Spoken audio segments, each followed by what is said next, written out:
Parte 1. El celular equivocado. Hay cosas que uno hace con el piloto automático puesto y que después le cambian la vida entera. Dejar caer el celular en el piso de un lobby corporativo, por ejemplo, es una de esas cosas. Una estupidez de 30 segundos con consecuencias de 30 años. O al menos, eso es lo que pienso ahora, cuando ya sé todo lo que vino después. Pero ese martes de octubre, cuando mis dedos resbalaron y el teléfono salió disparado de mi mano y fue a dar debajo de uno de esos sillones de cuero negro del Recep de Velasco Corp, yo no tenía ni la mínima idea de lo que acababa de activar. Mi nombre es Daniel Reyes. Tengo 26 años. Trabajo como diseñador gráfico senior en una agencia pequeña pero respetada de la Ciudad de México. Y durante los últimos 3 años he construido con mucho esfuerzo una vida que, vista desde afuera, tenía toda la apariencia de estar bien. Buen trabajo, departamento propio en la colonia Nápoles, amigos, proyectos. Lo que nadie veía, lo que solo sabía yo y mi hermana Camila, es que soy un omega. Y no solo eso, que llevaba 14 semanas embarazado del hombre más poderoso e inalcanzable de toda la industria de negocios del país. Un hombre cuyo nombre completo, ridículamente, yo ni siquiera sabía.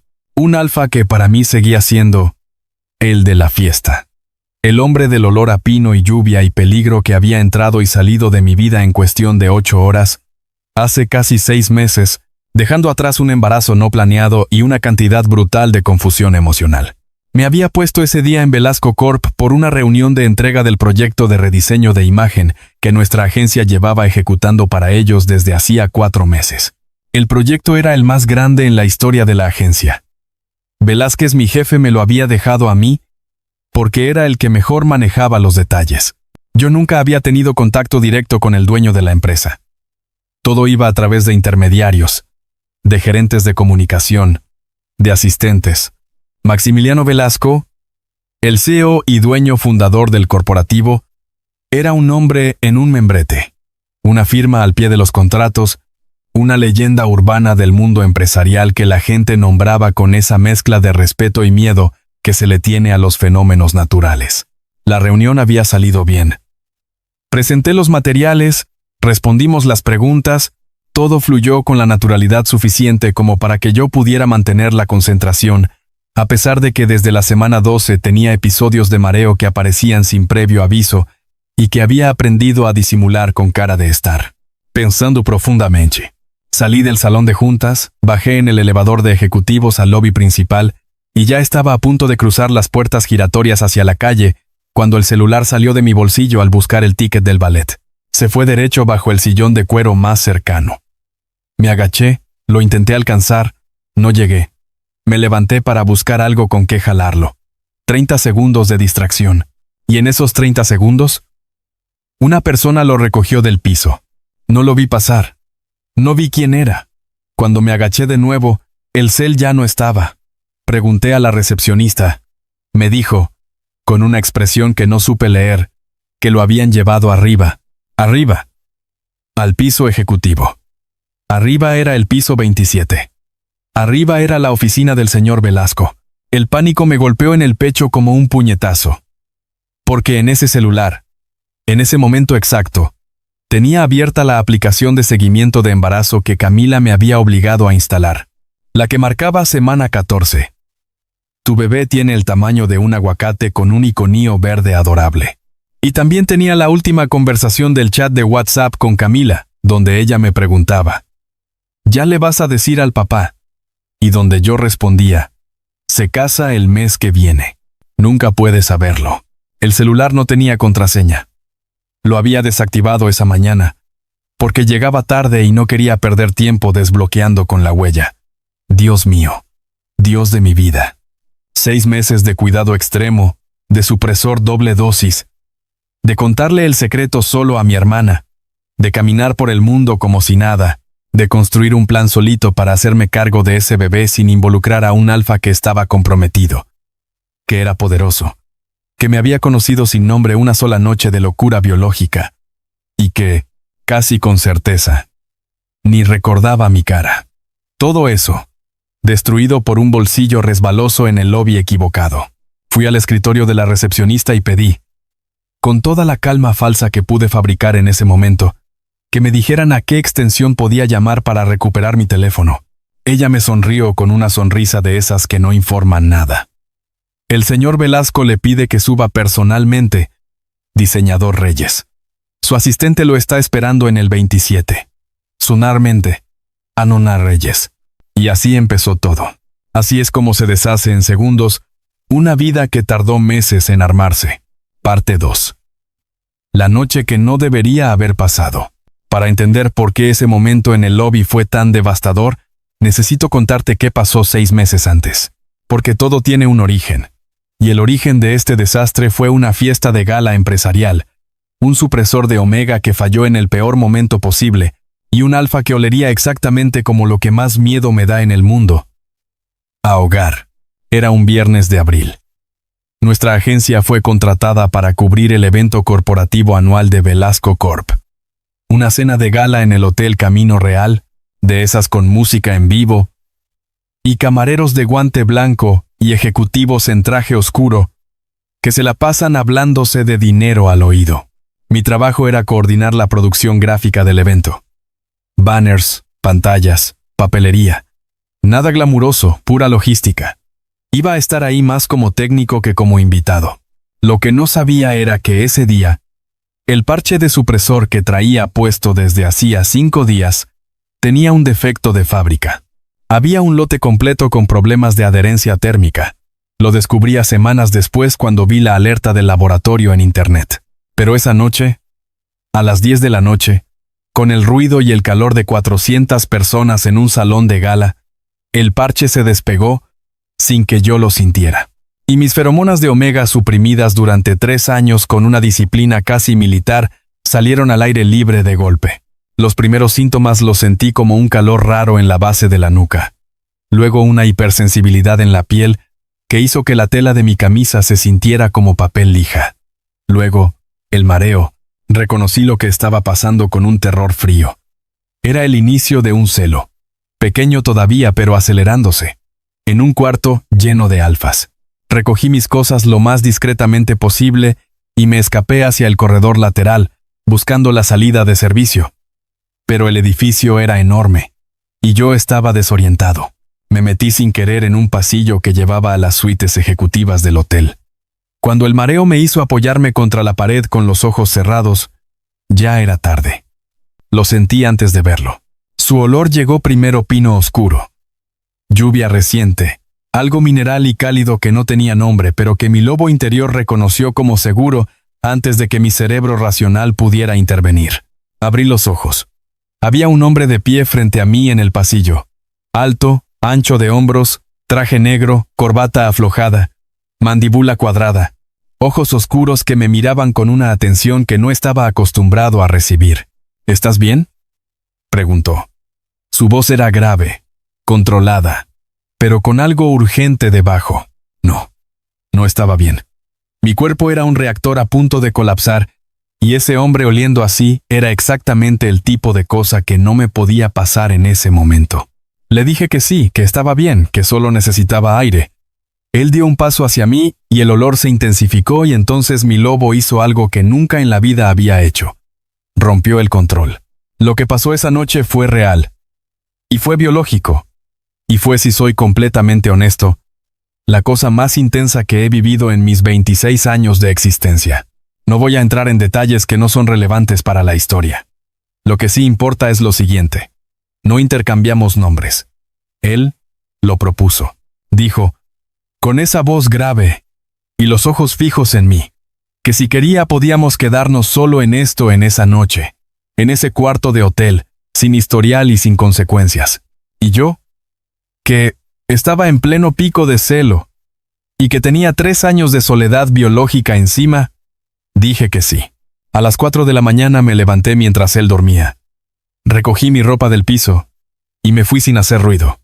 Dejé nada. No un papel, no un número. Nada. Como si hubiera podido borrar la noche porque estaba llena de testigos. 5 semanas después, supe que estaba embarazado.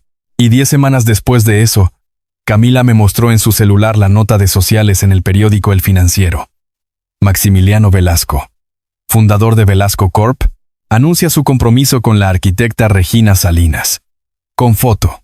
Él, guapo y frío, y de corbata oscura, con una mujer beta del brazo, reconocí su cara inmediatamente. El hombre del pasillo del hotel, el padre de mi bebé, el CEO más poderoso de la industria, el hombre que se casaba el siguiente mes. Por eso decidí no decirle nada. Por eso, ese mensaje en mi celular.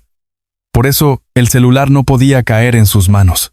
Y por eso, cuando la recepcionista me sonrió y me dijo que el señor Velasco me esperaba en el 27, sentí que el piso se abría debajo de mis pies. Parte 3. El piso 27. El elevador de ejecutivos subió despacio, como si también quisiera darme tiempo para arrepentirme. Había un espejo en la pared interior y me miré a mí mismo durante los 27 pisos. Camisa azul marino, pantalón de vestir gris, cara de persona a punto del colapso nervioso. La pancita, a 14 semanas, todavía era discreta bajo la camisa holgada que usaba estratégicamente desde la semana 11. Nadie que no supiera lo que buscaba lo notaría, pero un alfa, especialmente un alfa con vínculo biológico, podía olerlo. Eso era lo que me paralizaba. No los mensajes, no la aplicación, sino que en cuanto yo entrara a esa oficina y él estuviera cerca, podría oler a su propia cría en mis feromonas. El embarazo cambia el aroma de un omega de una forma que ningún supresor puede enmascarar completamente. Y el alfa biológico de esa cría, dicen que lo reconoce siempre, lo reconoce instintivamente, antes de que el cerebro racional entienda lo que está registrando. Las puertas se abrieron. Una asistente de unos 30 años me esperaba en el pasillo, seria y eficiente, con un folder en la mano.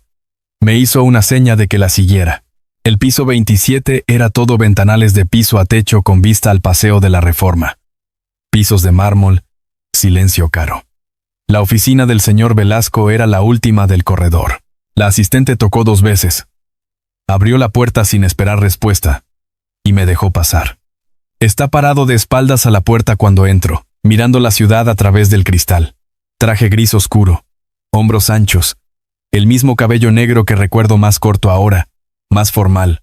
Mi celular está sobre su escritorio, boca arriba, con la pantalla encendida todavía mostrando la aplicación de embarazo. El aire de la oficina me golpea la cara y mi sistema nervioso entero se congela. Lo huelo. Pino. Lluvia. Ese olor mineral y cálido que llevo 6 meses tratando de olvidar. Mi lobo interior se erecta de golpe, reconociendo al alfa con una certeza que no deja espacio a la duda. Es él. El mismo.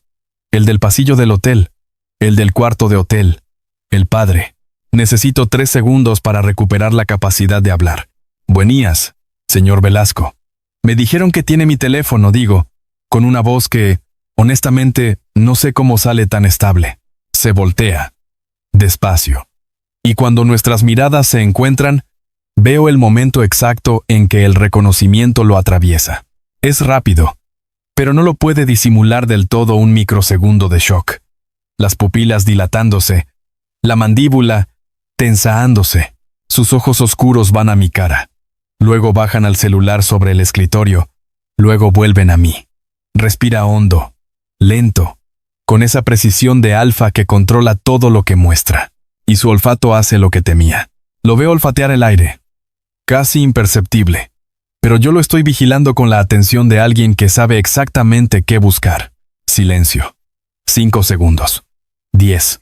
El reloj de pared, detrás de su escritorio, marca las 3:42 de la tarde.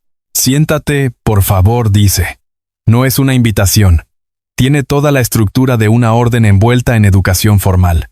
Sus ojos no se apartan de los míos. En ellos hay algo que no sé cómo interpretar. No es agresividad. No es triunfo. Pero tampoco es neutralidad.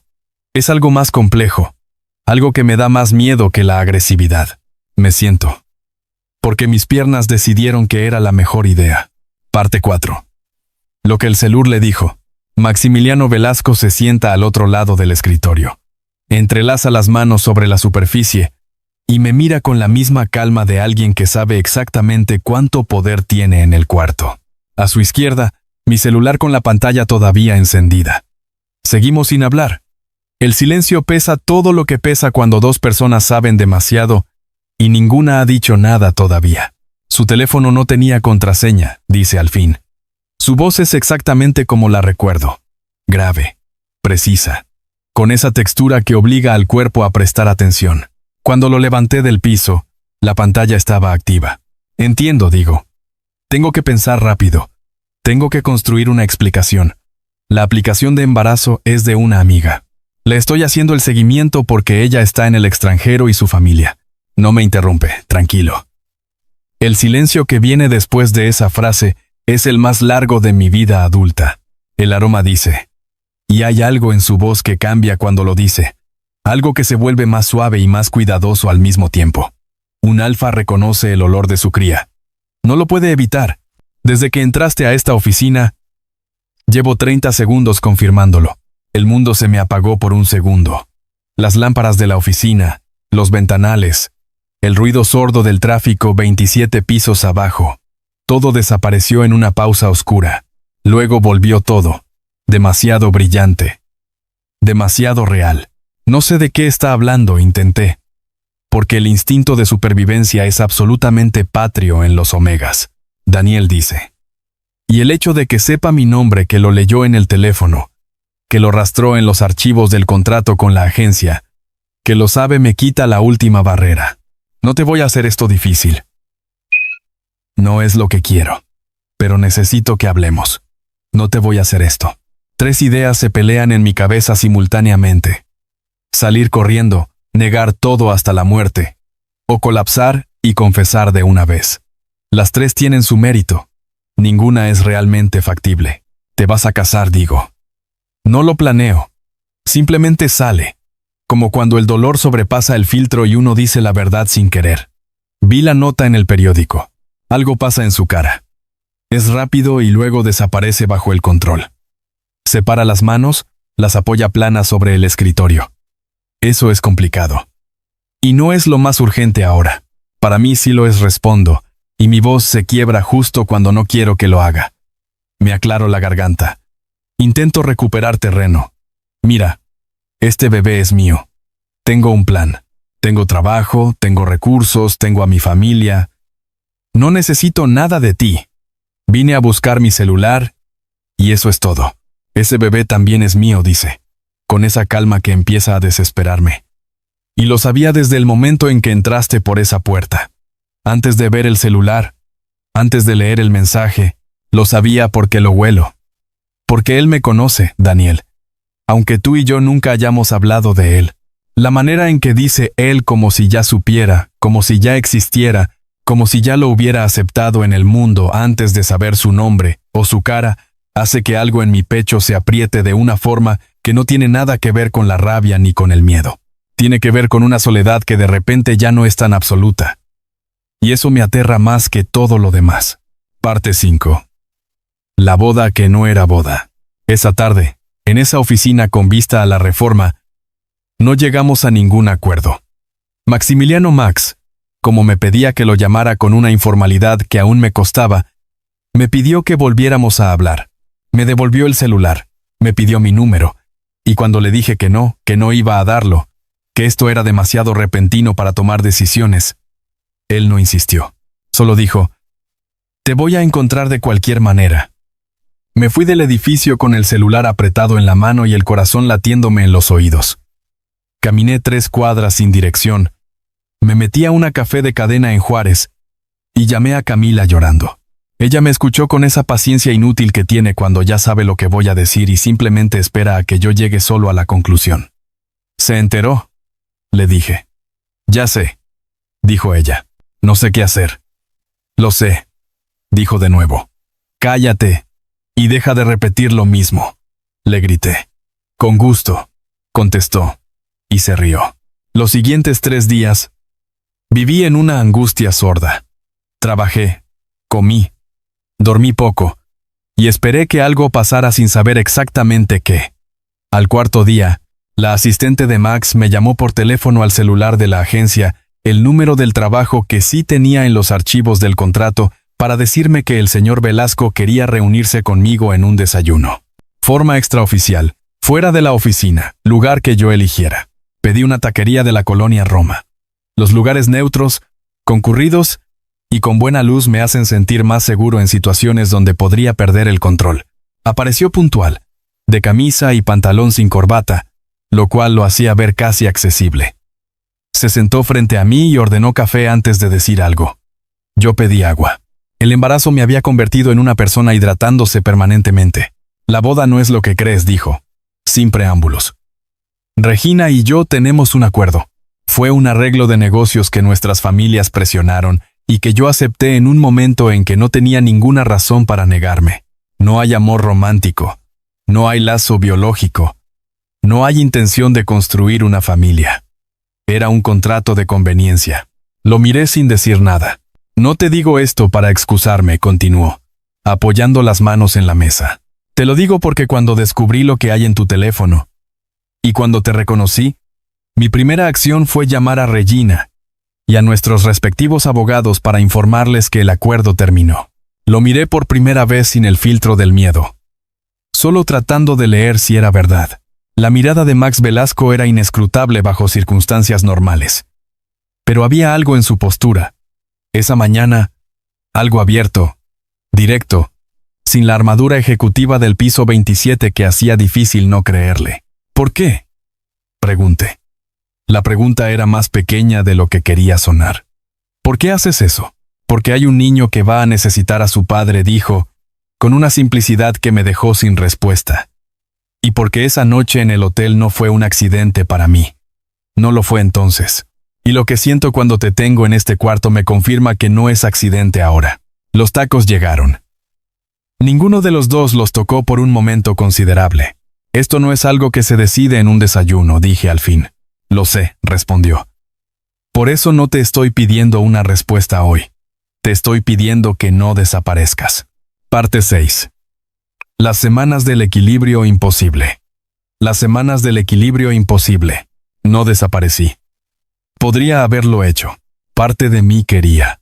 Esa parte de mí que lleva años siendo autónoma, manejando todo sola, convenciéndose de que la independencia era lo mismo que la fortaleza. Pero Camila, que es la persona más objetiva que conozco cuando se trata de los problemas de otras personas, me sentó en la sala de su departamento en Coyoacán una tarde y me dijo algo que no pude ignorar. Tienes 18 semanas, Dani. En 2 meses se nota desde el otro lado de la calle. Los supresores de olor no funcionan en el segundo trimestre del omega. Cualquier alfa que pase cerca de ti va a oler el embarazo. El plan de esconder todo para siempre ya tiene fecha de vencimiento. Estés con él o no. Tenía razón. El plan de ocultamiento que me había parecido razonable a las 8 semanas empezaba a deshilacharse solo. El cuerpo de un omega embarazado no es discreto. No está diseñado para hacerlo. Está diseñado para emitir señales que llamen al alfa. Es una biología que no pregunta si el momento es conveniente. Acepté verlo de nuevo. Le mandé un mensaje al número que su asistente me había dejado, diciendo que podíamos hablar pero que necesitaba reglas claras. Él respondió en menos de 1 minuto. Las reglas las pones tú. Eso me sortó porque no era lo que esperaba de un alfa con el poder que tenía Maximiliano Velasco. Timbos in, istimbos, vale, inalazar indado mentes estimbo, indadimas timbo. Las primeras semanas fueron extrañas, cautelosas, llenas de conversaciones que empezaban formales y terminaban siendo algo diferente. Nos veíamos 2 veces a la semana, siempre en lugares públicos, siempre con una agenda clara. Yo le informaba del embarazo, la cita del ultrasonido, los resultados del perfil genético, los detalles médicos. Él escuchaba con una atención total que me recordaba cómo lo recordaba de aquella noche. Ese alfa que cuando te mira a ti, no a lo que representa ni a lo que puede darte. A veces, al final de una de esas reuniones, nos queríamos un rato más sin tema concreto. Hablábamos de su trabajo, del mío, de Guadalajara donde él había vivido un par de años, de cómo había llegado yo al diseño gráfico. Pequeñas cosas que iban armando el retrato de una persona, y no solo el de un alfa que era padre de mi hijo. Lo que más me desorientaba era esto, que no era lo que había asumido. Me había construido una imagen del CEO de Velasco Corp como alguien arrogante y distante, y acostumbrado a que el mundo le funcionara con solo desearlo. Maximiliano era poderoso, sí, Su presencia en un cuarto era de esas que rearreglan el aire. Pero no era cruel. No era arrogante de la manera que esperaba. Era callado, cuidadoso, y cuando hablaba... Un jueves de noviembre, a las 20 semanas, fuimos juntos a la cita del ultrasonido morfológico. Había sido idea suya, y yo la había aceptado después de 2 días de dudarlo. La técnica Gel aplicó el aparato, y la pantalla mostró la imagen en blanco y negro. Los huesecitos, la columna, el corazoncito latiendo a 152 por minuto. Max se puso de pie de su silla de un salto, como si la gravedad hubiera dejado de existir por un segundo, y se acercó a la pantalla. Levantó la mano como para tocarla. Luego se detuvo antes de hacer contacto. La técnica sonrió. Yo tenía un nudo en la garganta tan grande que no podía hablar. Es un niño, dijo la técnica. Un niño saludable y muy activo. Max se volteó a verme. Sus ojos eran brillantes de una manera que yo nunca le había visto. No dijo nada. Extendió la mano hacia mí, lentamente, esperando. Y yo, después de un segundo de resistencia que fue más corto que cualquier otra resistencia que había opuesto en este proceso, le di la mía. Parte 7. El enemigo que no busqué. Quisiera poder decirte que todo fue fácil después de ese momento, que la imagen del ultrasonido lo arregló todo, y que el resto del embarazo fue una secuencia tranquila de citas médicas y conversaciones gentiles, y una construcción gradual y ordenada de algo que parecía una familia. Pero la vida no es así de limpia. Y en este caso particular, el obstáculo llegó desde un lugar que no había considerado. Regina Salinas. Cuando Max le comunicó el fin del compromiso, ella aceptó con toda la frialdad de alguien que ya había calculado su plan B. Pero alguien de su círculo nunca supimos exactamente quién filtró a una columna de sociales la razón real de la ruptura. Que Maximiliano Velasco había embarazado a un empleado de una agencia de publicidad durante una fiesta corporativa. La nota no usaba nombres, pero daba suficientes detalles la agencia, la gala de abril, el perfil de un omega que trabajaba en diseño para que cualquiera que me conociera lo conectara. Llegué a la oficina el lunes siguiente, y Velázquez, mi jefe, me esperaba con la cara de alguien que lleva 2 horas ensayando lo que va a decir. Voy a necesitar que trabajes remoto por un tiempo, Dani. Solo mientras la situación se aclara. Por tu bien y por el de la agencia. Lo traducí en tiempo real. Que me estaba sacando del equipo hasta que el escandalón se acomodara. Me fui a casa con la computadora bajo el brazo y una furia fría que me duraría días. Max se enteró ese mismo día. Me llamó en la tarde. Le dije lo que había pasado con un tono más plano de lo que sentía. Él escuchó sin interrumpir, y cuando terminé, dijo: «Tu trabajo no está en riesgo. Voy a garantizarlo». «No quiero que garantices nada», le dije. «No es un favor, es una responsabilidad», respondió. Esa diferencia en cómo lo planteaba favor versus responsabilidad era exactamente el tipo de cosa que me hacía bajar la guardia cuando no quería bajarla. Pero la situación más difícil no fue la agencia. Fue mi madrastra. Soy completamente honesto. Mi relación con mi familia paterna siempre fue complicada. Cuando mi Omega Status se hizo público a los 19, por un accidente similar al de la gala, un celo pequeño durante una cena familiar. La reacción de mi padre y de su segunda esposa fue la de alguien que descubre que el piso de su casa tiene una grieta. No había roto nada todavía, pero el valor de la propiedad bajó. A partir de entonces hubo una distancia funcional y educada que ninguno de los dos nombró nunca directamente. Mi Omega Status era el tema que no se tocaba en las comidas de domingo porque ¿para qué revólver? Cuando mi madrastra leyó la columna de sociales y ató los cabos, me llamó al celular un martes en la mañana. Me dijo que esto era una vergüenza para la familia, que había quedado en ridiculosa situación en su círculo, que si el señor Velasco era tan poderoso, ¿cómo era posible que yo siguiera viviendo en un departamento rentado? Que esto era lo que pasaba cuando los Omegas no sabían comportarse con discreción.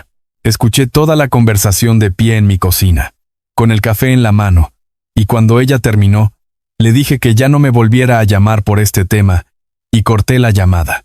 Después de eso lloré un rato solo porque así funciona el cuerpo cuando está hormonal y cansado, y recibe una carga de crueldad familiar en ayunas. Pero no fui a pedirle a nadie que lo arreglara. Fui al baño. Me lavé la cara con agua fría.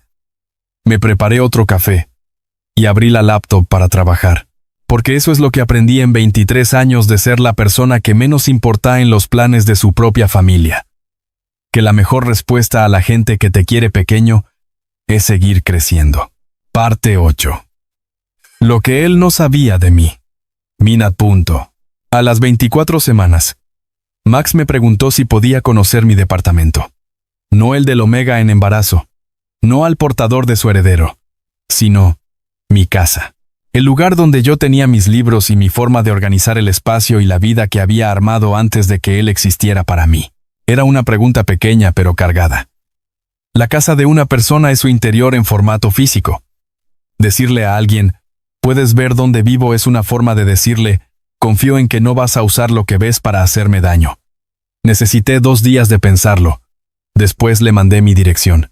Llegó el sábado con una planta y 2 tacos de canasta del mercado de Medellín que quedaba a 4 cuadras. No llegó con flores de floristía. No llegó con restaurante reservado. No llegó tratando de impresionar. Llegó con tacos de canasta y una planta mediana de esas que se riegan una vez a la semana, y yo tuve que respirar profundo para no hacer nada que lamentara.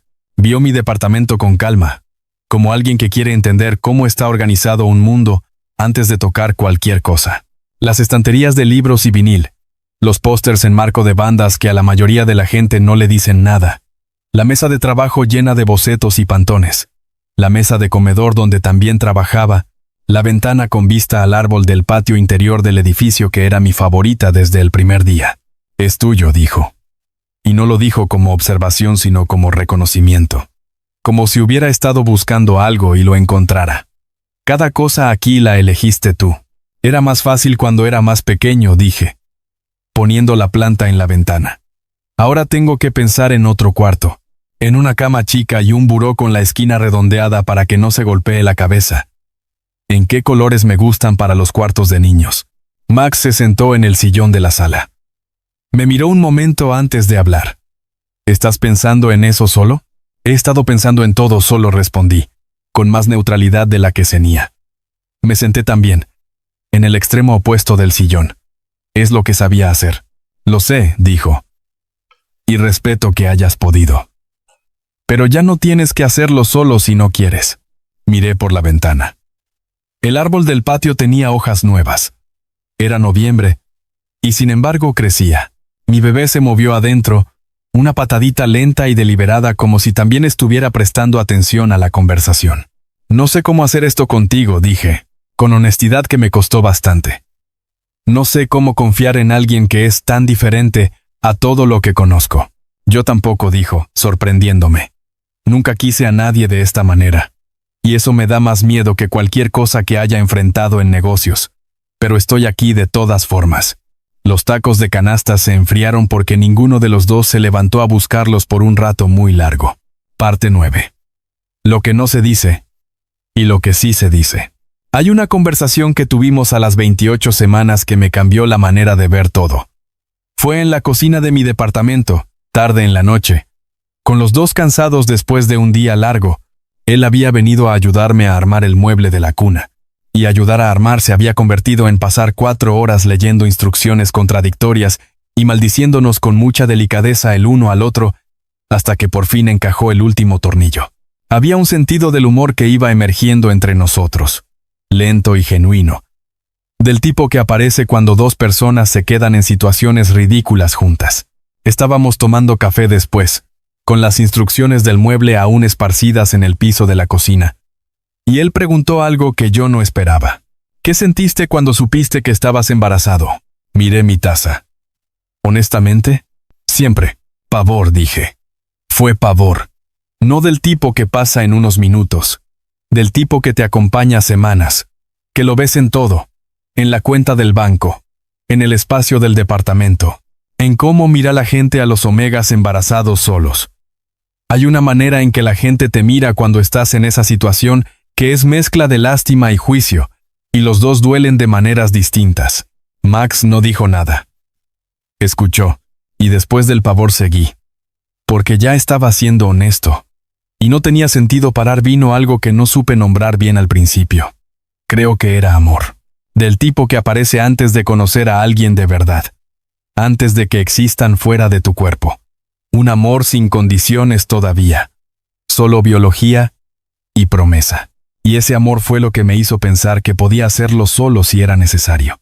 ¿Y ahora?, preguntó. Pensé un segundo. Puse la mano sobre la curva de mi vientre, el gesto automático que había desarrollado en los últimos 2 meses. Ahora ya no tengo pavor. Tengo nervios todavía, sí. Hay muchas cosas que no sé cómo van a salir. Pero el centro de todo esto está quieto. Como cuando en medio de un proyecto catico encuentras el eje del diseño y todo lo demás empieza a organizarse alrededor. Max puso su mano sobre la mía, sobre el vientre. Despacio, sin apurarse, con una seguridad que no tenía en el primer mes, que fue creciendo a medida que pasaban las semanas, y que ahora era natural entre los dos como la luz de la mañana en esa ventana que tanto me gustaba. Tengo algo que decirte, dijo. Y si te parece demasiado pronto, me lo dices. Y retrocedo. Lo miré. Estoy enamorado de ti, dijo. Simple, directo, sin adornos. No del Omega que lleva a mi hijo. De ti. De la manera en que defiendes lo que hiciste aunque sabías que podía salir mal. De cómo te organizas la vida. De tus libros que no conozco. Y tus músicas que me pasaste. Y el modo en que te ríes cuando algo te sorprende. Quiero estar contigo después de que nazca nuestro hijo. No solo porque él exista. Quiero estar contigo porque tú existes. En la historia que me había contado a mí mismo sobre los alfas y los omegas, y el poder, y la trampa de necesitar a alguien, no había espacio para esto. Para un alfa que te diga exactamente lo que siente sin estrategia, en tu cocina pequeña con las instrucciones de la cuna en el piso. Me tomó un momento para responder, pero no fue un momento de duda. Fue el momento que necesité para aceptar que algo en mí, que había estado cerrado durante mucho tiempo, se estaba abriendo sin que yo se lo pidiera. Ya lo sé, dije. Y ya lo siento también. El beso que vino después fue lento y seguro. Sin la urgencia biológica de aquella noche del hotel. Fue el tipo de beso que pasa cuando 2 personas se eligen, con toda la información sobre la mesa. Parte 10. La noche que nació Matías. El parto llegó 3 días antes de la fecha. Un martes en la madrugada, con Ciudad de México dormida y lloviendo afuera, con Max que dormía en el sillón de mi sala porque llevábamos una semana así, él cerca por si llegaba el momento, los dos en esa tensión dulce de la espera final. Me desperté con la primera contracción a las 2:27 de la mañana, y lo primer que hice fue quedarme quieto contando segundos para ver si era real. Lo fue. La segunda llegó 15 minutos después. Me levanté despacio, fui a la sala, y encontré a Max sentado ya en el sillón, despierto, mirándome. ¿Es el momento?, preguntó, con esa calma que a estas alturas yo reconocía como su forma de manejar la adrenalina. Creo que sí, dije. Se puso de pie, recogí la bolsa que tenía preparada desde la semana 34 y fuimos al hospital. En el coche, él iba callado y concentrado en el tránsito casi inexistente de las 3 de la mañana. Y yo miraba las luces de la ciudad pasar por la ventana, sintiendo las contracciones ir acompañándose y pensando en lo extraño que es que la vida tenga momentos así. Momentos en que un antes y un después se están dividiendo en tiempo real, y tú los estás viviendo consciente. El parto de un omega sin la presencia del alfa biológico es más largo y más difícil porque el cuerpo busca las feromonas del alfa para ayudarse a regular. Eso lo había vivido solo en mi primera cita prenatal, cuando la doctora me lo explicó con la delicadeza de alguien que sabe que la información duele, pero es necesaria. Esa noche, con Max, en la habitación, fue diferente. Sus feromonas de alfa llenaban el espacio de una manera que mi cuerpo recibió como señal de que estaba bien, de que estaba a salvo, de que el trabajo que venía podía hacerse. Son 18 horas las que paso en ese proceso. 18 horas de trabajo y pausa y trabajo. Con Max, que nunca soltó mi mano excepto cuando se lo pedía el equipo médico, que me hablaba en voz baja cuando el dolor se ponía en picos, y que no una sola vez me dijo algo que sonara a presión o a urgencia. Solo, estoy aquí. Y con eso, era suficiente. Matías nació a las 8:41 de la mañana, pesando 3 kilos 200 y llorando con una indignación absoluta ante el frío y la luz, que a mí me pareció la música más hermosa que había oído en mi vida. La enfermera lo puso en mi pecho inmediatamente. Pequito, rojo, furioso, con las manitas apretadas en puños y el cepo fruncido de alguien que ya tiene una opinión sobre el mundo. Miré a Max.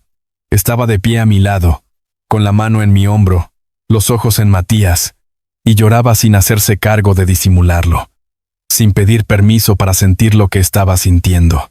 El CEO de Velasco Corp, el hombre al que la gente le reconocía el poder desde el otro lado de un salón, lloraba en la habitación del hospital con una libertad que me partió algo por dentro de una manera que no era dolor sino todo lo contrario. «Hola, Matías», le dijo, con la voz quebrada y la mirada fija en ese ser pequeñísimo que era nuestro hijo. «Somos tus papás». Matías parpadeó. Nos miró a los dos con los ojos negros que acababan de conocer la luz, y entonces, como si ya supiera quiénes éramos, dejó de llorar. Epílogo. Lo que aprendí de un celular caído. Han pasado 4 meses desde esa mañana en el hospital. Matías tiene 18 semanas, ahora exactamente la misma edad que tenía cuando su papá subió al piso 27 de Velasco Corp y todo empezó a cambiar. La coincidencia no se me escapa. A veces el universo es muy literal. Nos mudamos juntos hace 2 meses. No fue una decisión que tomamos de un día para otro. Fue una progresión de hechos. Max pasando más noches en mi departamento, Matías que reconocía el aroma de su padre desde el otro cuarto y se calmaba cuando él entraba. Yo despertándome un martes en la mañana y pensando, ¿por qué seguimos haciendo esto con 2 departamentos? Le dije, «Quiero que te mudes». Él preguntó, «¿Estás seguro?» Dije, «No, pero lo quiero de todas formas». La nueva casa está en Coyoacán, a 4 calles de Camila. Lo cual Camila dice que es casualidad, pero que yo sé que Max investigó intencionalmente. Tiene un cuarto para Matías con luz de día, una pared para mis estanterías y un espacio para mi mesa de trabajo que queda junto a la ventana con árbol. Los libros están mezclados en los estantes. Las plantas son 9, 4 mías y 5 que Max ha ido trayendo porque dice que le gusta cómo se ve la vida verde en los cuartos cerrados. Hay una diferencia entre el departamento de Nápoles que era 100% mío y esta casa que es nuestra. Y la diferencia no me asusta. Me parece bien. Lo que quiero contarles porque estoy hablando con ustedes directamente. Y siempre he pensado que vale la pena la honestidad. Esto no fue un camino fácil. No fue el tipo de historia donde todo encaja limpiamente. Hubo noches en que dudé de todo de él, de mí, del sentido de confiar en alguien con ese nivel de poder sobre mi mundo. Hubo momentos en que quería cerrar todo y volver a la soledad que ya conocía, porque al menos era predecible. La soledad conocida tiene esa ventaja perversa. No te sorprende, pero hay algo que aprendí en este proceso que no sabía antes.